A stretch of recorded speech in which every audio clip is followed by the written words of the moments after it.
Olá, vamos para mais um vídeo e hoje para comentar a notícia de ontem, super importante para a questão financeira do seu bolso, investimentos, quem toma empréstimo, quem está tomado, enfim, que foi o aumento da taxa Selic, que de 2% ao ano foi para 2,75%. Então, um aumento considerável quando nós vimos no cenário há 6 anos que não havia movimentos para cima. Sempre tivemos movimentos para baixo, de lá para cá, desde 2015. Tá? Então, faz 6 anos que isso não acontecia.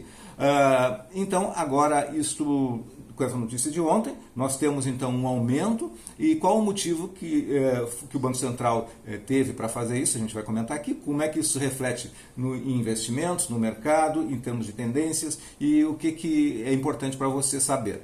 Tá? Mas antes disso, se inscreve no canal, dê o seu like, comente, compartilhe, conheça mais também no meu Instagram e a página do blog Sampaio Sucesso Financeiro. Tá bem?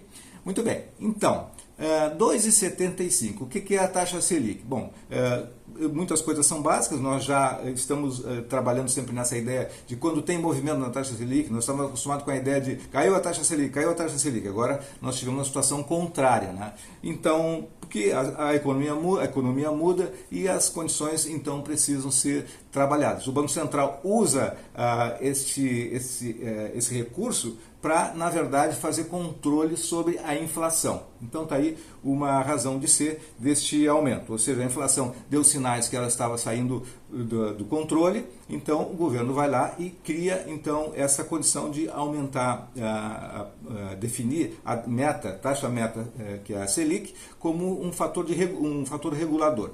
Bom, então, nós tivemos aqui, o objetivo então disso é fazer com que a inflação, por exemplo, só para ter uma ideia mais numérica, 4,52 foi a inflação no ano de 2020. Agora, em fevereiro de 2021, acumulado de 2 meses, tem 5,2% de inflação. Então, isso está saindo fora da meta, que é 4,5% ao ano. Então, é uma ameaça para esse controle, né? Inflação alta é ruim para todo mundo, porque você perde o poder de compra. O dinheiro se desvaloriza.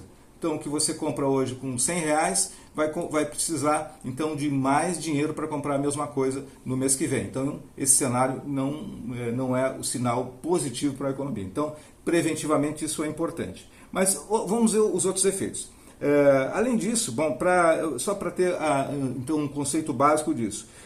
Por que aumenta? Basicamente em função disso aí que eu falei. E a taxa Selic é a taxa básica de juros. Não quer dizer que os juros no mercado vão ser de 2,75, né? É muito mais do que isso. Tá? Bom, os efeitos disso então, sabendo então do que aconteceu, é que em termos de investimentos, a poupança, que é o investimento mais básico, também o Tesouro Selic, e também alguns fundos DI, eles vão ter uma melhoradinha, porque a referência para rendimento desses investimentos é a referência da taxa Selic e, na verdade, a Selic Over, que não é, se é 2%, ela é 1,90%. Agora, com 2,75%, então vai ser um pouco menos, mas enfim, então tem uma variação aí um pouquinho melhor. Tá? Em termos brutos, tá? Em seguida, vamos comentar um pouquinho o que é o juro real também, que é outra história.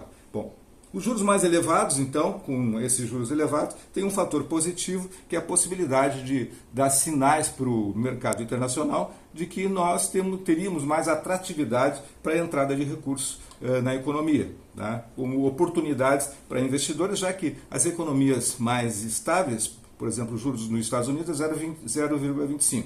Então, uma oferta de juros maiores pode canalizar recursos para o Brasil.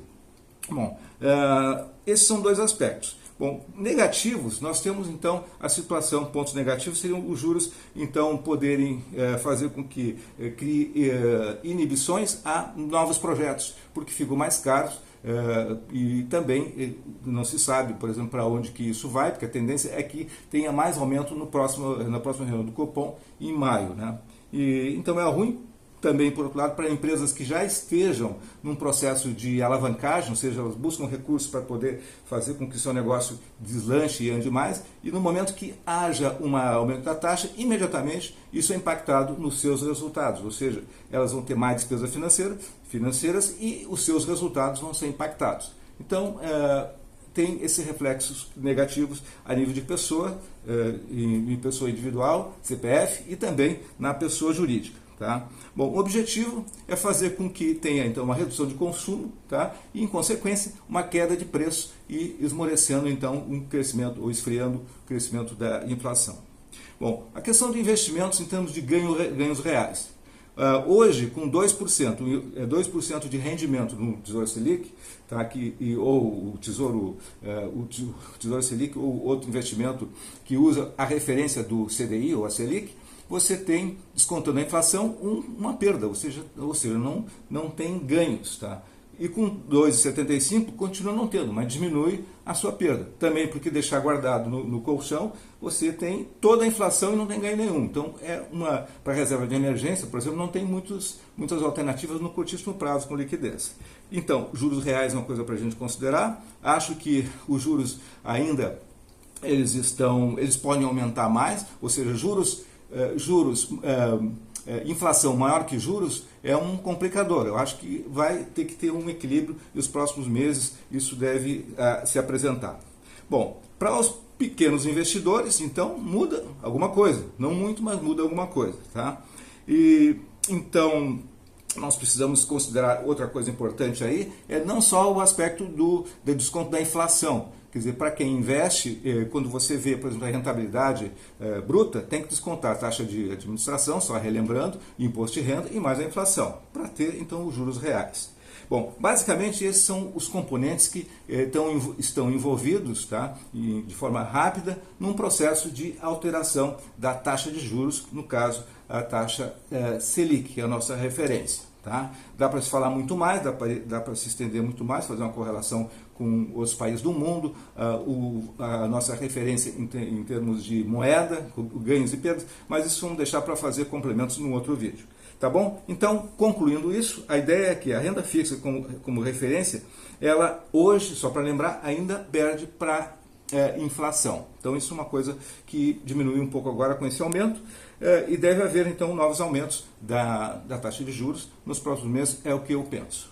Muito bem, então esse foi um vídeo rápido para marcar esse momento da economia. Nós estamos em março de 2021 e estamos nesse movimento, ou seja, um movimento que leva a crer que vamos ter aumento aí da taxa de juros e precisamos então nos reposicionar e pensar melhor nos nossos investimentos, nas diversificações que podemos fazer e de repente pensar um pouco mais amplo, né, em termos de renda variável e renda fixa.